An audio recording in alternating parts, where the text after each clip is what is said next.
The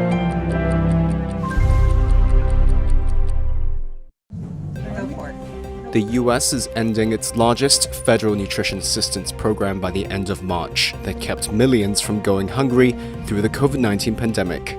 In December's spending bill fight, Congress approved cuts to the Supplemental Nutrition Assistance Program, or SNAP, meaning recipients lose out on around $82 a month in benefits starting this month.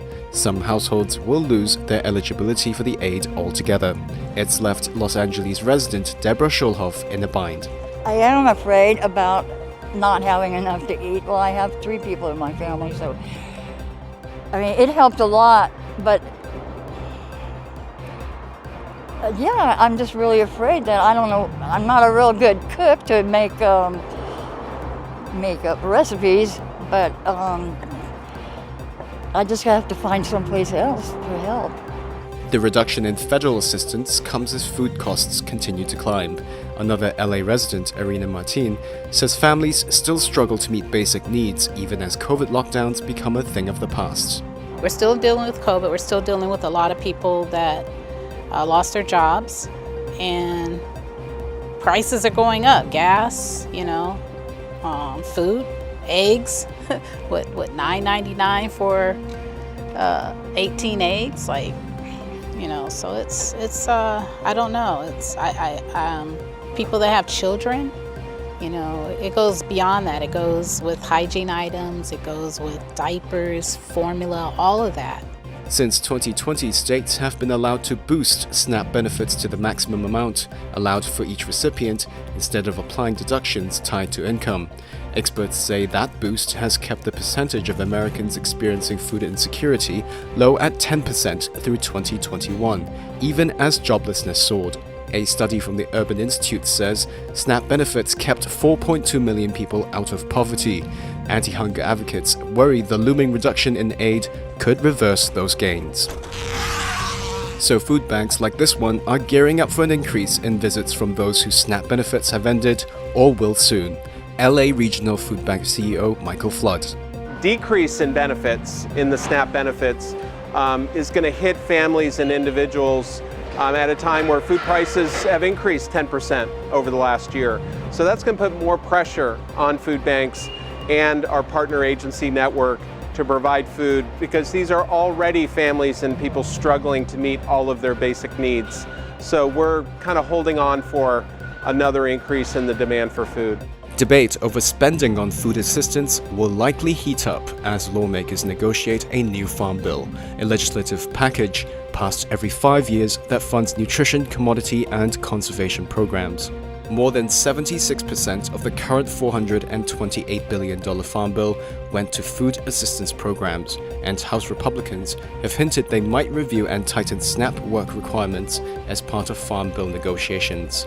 The House Budget Committee has also floated cuts to SNAP as a means to reduce spending in the ongoing fight over the debt limit. Investors are betting big on a major attitude shift among elderly Chinese, that they will warm up to the prospect of retirement homes as the world's most populous country ages and smaller families struggle to support parents and grandparents. Pensions in China are tiny. It has made care of the elderly one of the major headaches faced by policymakers who are dealing with the first demographic downturn since Mao Zedong's Cultural Revolution.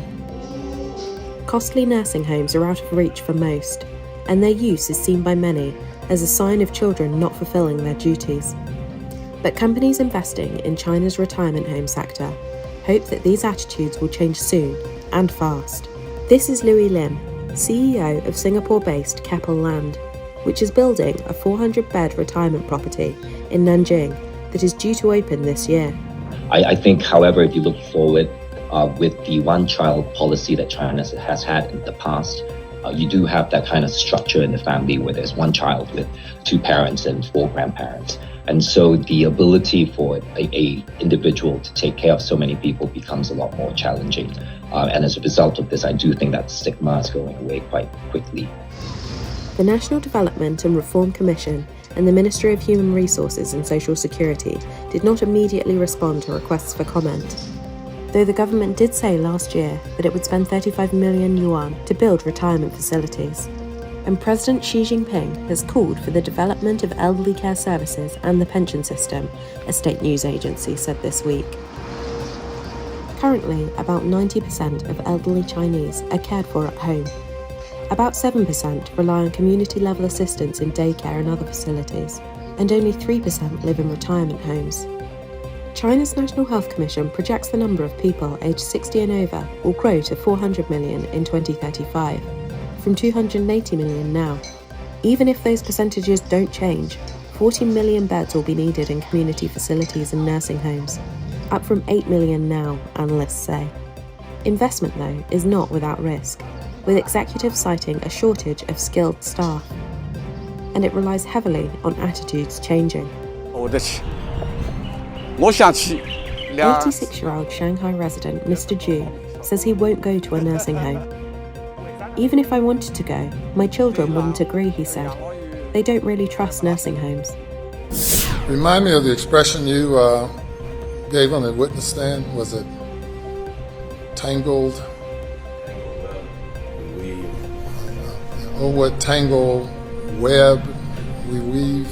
What did you mean by that? It meant when I lied, I continue to lie. And the question is, when will it end? You claim to have been someplace else at the time the crime was committed. Then, after all of the witnesses placed you at the scene of the crime, at the last minute, you switched courses and admitted to being there. And then that necessitated more lies and continued to lie. And I tell you again, I respect this court, but I'm innocent. I would never, under any circumstances, hurt my wife Maggie, and I would never, under any circumstances, hurt my son Pawpaw. Well, and it might not have been you. It might have been the monster you become when you take 15, 20, 30, 40, 50, 60 opioid pills. Maybe you become another person. All right, Mr. Murdaugh, I sentence you to the State Department of Corrections on each of the murder indictments in the murder of your wife, Maggie Murdaugh. I sentence you for the term of the rest of your natural life for the murder of Paul Murdaugh, whom you probably love so much. I sentence you to prison for murdering him for the rest of your natural life. Those sentences will run consecutive. Merci à vous. Monsieur Sylvie, à la presse.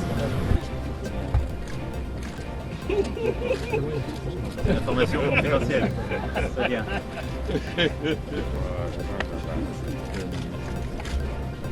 Colonel de police Louis Londongo, commandant.